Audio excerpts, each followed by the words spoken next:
Hello friends, so today in this video we'll go through another problem from LeetCode. The problem name is unique path. So let's go over it. The problem is asking you that there's a robot located at the top left corner of an M cross N grid, as you can see in the figure also. Now that robot actually thought to go to the bottom right corner, but now there can be multiple paths the robot can choose, but it is given that the robot can only move in the right direction or in the left down direction.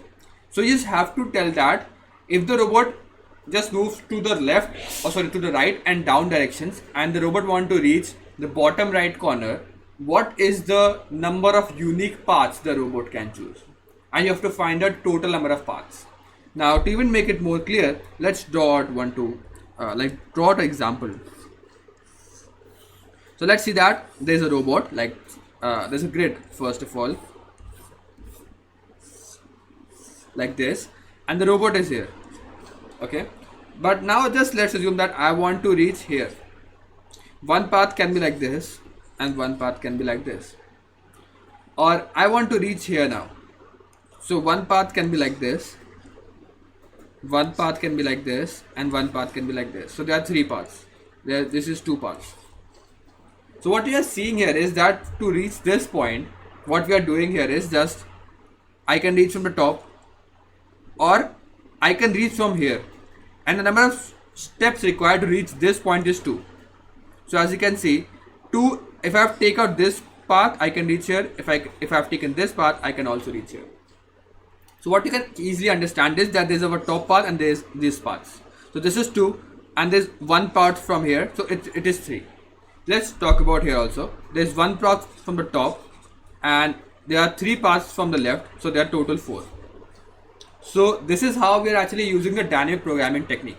Dynamic programming is to storing out the previous states we have already calculated out, and thus using that information to calculate out the next state value. So what we are doing here is that if I want to reach this point, the number of paths to reach this particular point is the number of paths to somehow reach this position plus the number of paths to reach this position, because you can reach this point using this position or this position.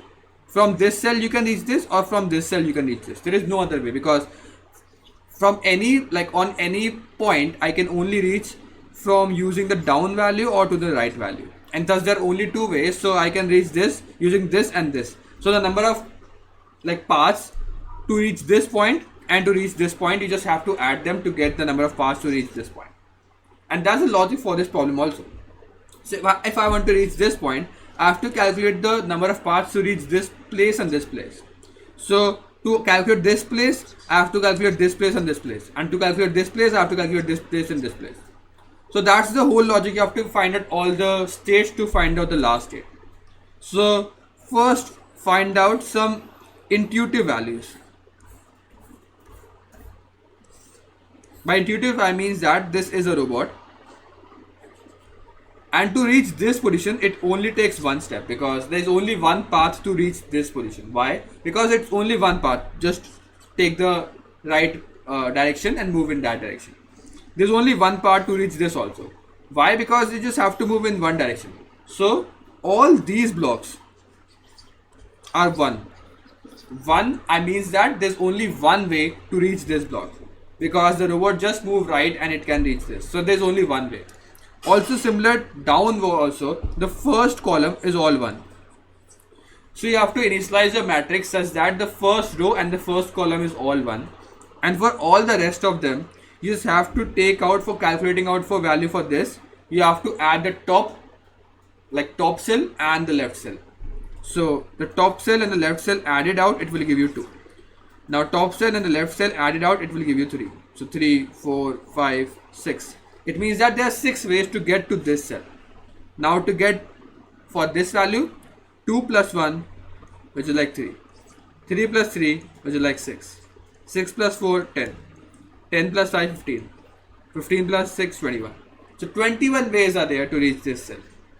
So that's how we can use dynamic programming technique to find out the number of paths to reach down this particular cell. I hope you get some intuition.